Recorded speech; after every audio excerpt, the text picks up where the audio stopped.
El siguiente ejercicio se conoce con el nombre de hanging bar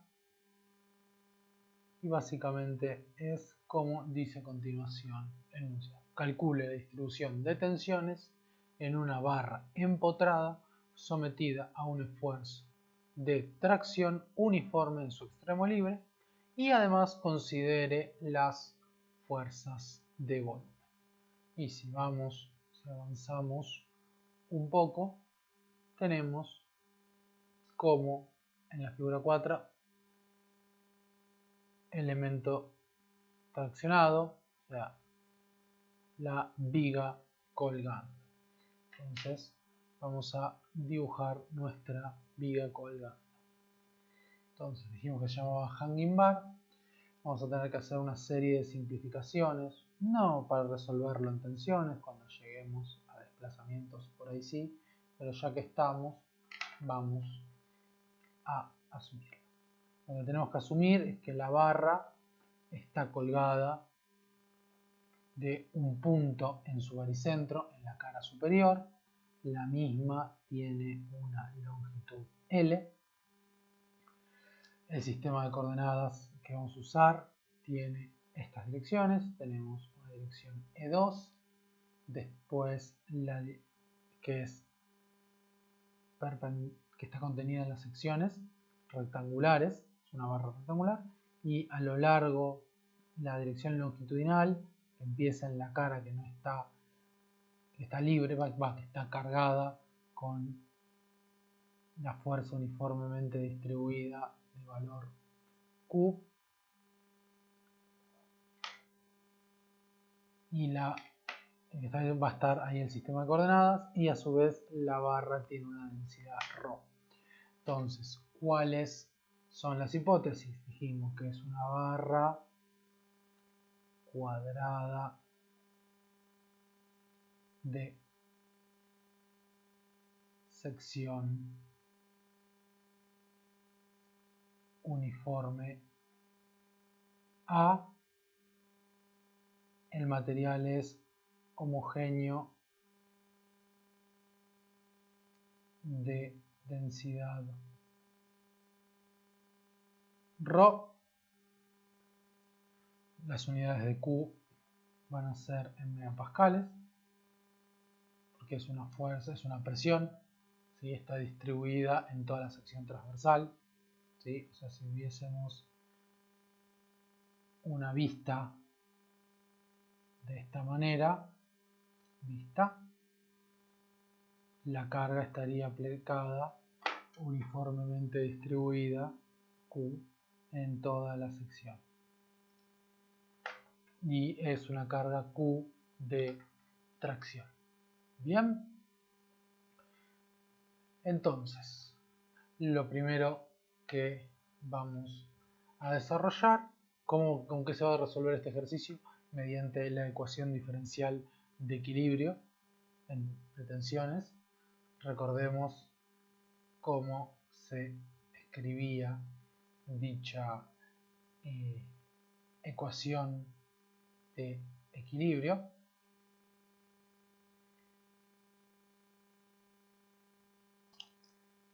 En notación indicial, la misma se escribe como, vamos a escribirlo acá, sigma JI respecto a J más la fuerza de volumen en I debe ser 0. Bien.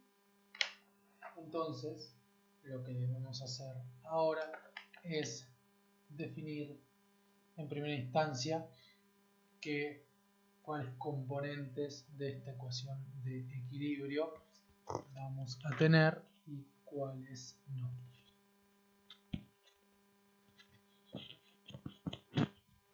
Entonces, ¿cuáles son las componentes? Las fuerzas de volumen vamos a considerar la gravedad, por lo cual vamos a tener una fuerza de volumen en la dirección 3, cuyo valor va a ser menos ρ por g, porque la dirección 3 está apuntando hacia arriba, puesta en la cara libre. En las otras dos direcciones no vamos a tener aceleraciones, por lo cual las fuerzas volumétricas en F1 y F2 van a ser 0.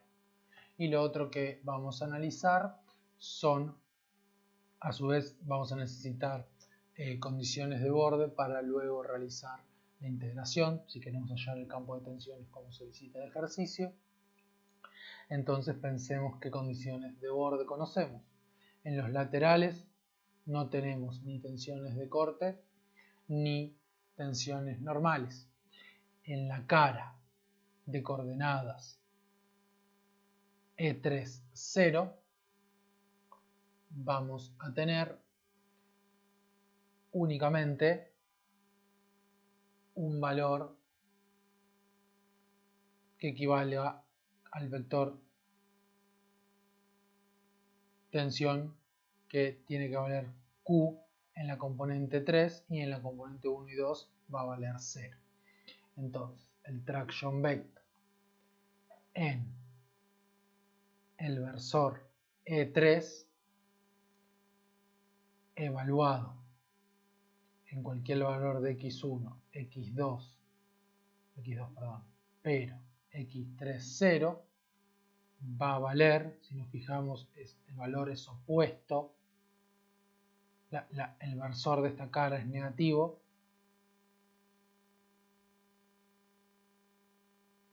y el versor de esta cara es negativo, pero eso no importa. Lo que nos importa es cuánto vale el traction vector, el vector tensión que está aplicado, y si nos fijamos, el vector tensión que está aplicado tiene solamente componente en la dirección 3 y esa componente vale menos Q por el versor 3. Y la fuerza de volumen 3, si lo pensamos como vector, nuevamente también lleva el versor 3.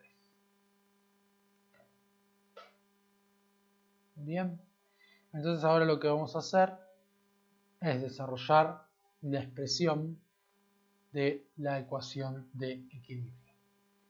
Entonces, como nos termina quedando sigma, la derivada de sigma 1,1 respecto a x1 más la derivada de sigma 1,2 respecto a x2 más la derivada de sigma 1,3 respecto a x3 más f1 tiene que ser 0.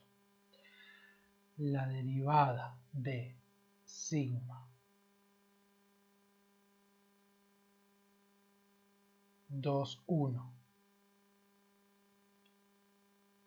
respecto a x1 más la derivada de sigma 2,2 respecto a x2 más la derivada de sigma 2,3 respecto a x3 más f2 tiene que ser 0 y la derivada de sigma 3,1 respecto a x1 más la derivada de sigma 3,2 respecto a x2 más la derivada de sigma 3,3 respecto a x3 más f3 tiene que ser igual a 0.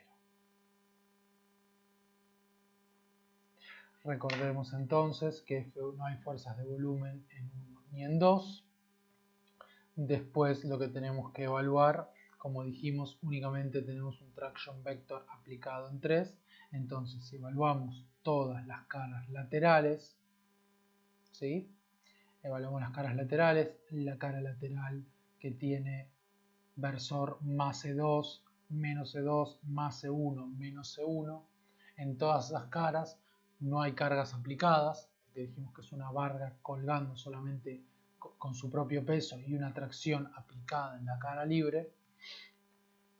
Debido a esto, todas las otras caras, la superior no lo sé, pero al menos en las caras laterales, en ambas, las tensiones son nulas. Y como tampoco hay fuerzas de volumen, la única opción que nos da el ejercicio, si no hay fuerza de volumen, es que justamente la componente del tensor de tensiones en dichas direcciones sea nula. Entonces, de esa manera, como dijimos, que no hay tensiones normales en las caras de adelante y de atrás ni en las caras laterales, estas componentes y sus derivadas van a ser cero, porque las componentes son nulas. Lo mismo van a pasar con estos cortes, o sea, en los cortes 1, 2, o sea, los cortes en estas direcciones, y lo mismo va a pasar con los cortes en estas direcciones, o sea, los cortes 1, 3, 2, 3, 3, 2 y 3, 1. Por lo cual, como solamente nos queda esta derivada parcial, claramente se va a transformar en una derivada. No va a haber variación de sigma 3,3 respecto a las otras dos coordenadas. Si lo ven, esta ascensión está solicitada uniformemente, entonces lo lógico es pensar que cada sección que se corte va a tener tensiones uniformes en la sección, con lo cual no va a depender de las componentes 1 y 2, con lo cual esta derivada pasa a ser una derivada total. O sea, la derivada de sigma 3,3 respecto de x3 más las fuerzas volumétricas en 3 tiene que ser 0.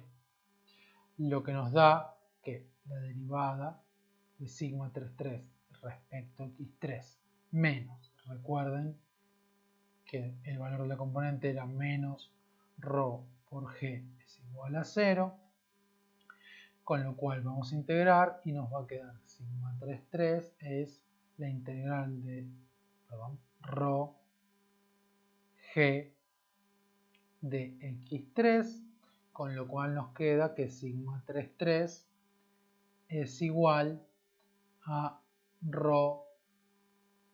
g x3 más una constante de integración. ¿Cómo nos vamos a liberar de la constante de integración? Aplicando la condición de borde que conocemos. Bien, aplico condición de borde. Si recuerdan la definición del traction vector en n, en las componentes, era el sigma ji por el nj. Entonces, para nuestro caso, T en E3 es sigma ji. Como sigma ji solamente vale sigma 3,3, nos vamos a quedar con esa componente. Y el versor de esta cara vale menos E3, con lo cual nos va a quedar que es sin tau, o sea, en componentes. El versor E3 tiene solamente una componente, o sea, componente 0 en 1, 0 en 2 y menos sigma 3,3 en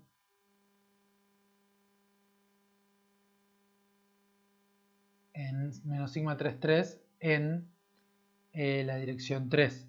Pero recordemos que este TE3 lo vamos a evaluar para x3 igual a 0. Con lo cual nos va a quedar, o sea, evaluamos este TE3 en x1, x2, 0, las componentes, con lo cual nos va a quedar 0, 0, ρ por g por 0 es 0, y c no está afectado, nos va a quedar más c, pero como tenemos el menos debido a la proyección en una cara que tenía un versor negativo, nos va a quedar menos c. ¿Y esto a qué tenía que ser igual? En componentes. A el traction vector, el vector de tensión que está realmente aplicado en esa superficie. ¿Que cuánto valía? 0, 0 menos Q. Con lo cual, C tiene que valer Q. Entonces, finalmente, la distribución de tensiones va a depender solamente de X3 y va a tener la siguiente forma: ρ por G por X3 más Q. Y que lo que nos está diciendo entonces, a medida, este resultado es el resultado que ya conocíamos de estática, en el cual una barra uniforme de sección uniforme solicitada bajo una tensión de tracción uniforme nos da en todas las secciones la misma solicitación, las mismas tensiones, que sería un valor Q, y si le sumamos el precio propio, la distribución de las tensiones que genera el peso propio crecen linealmente hacia el apoyo.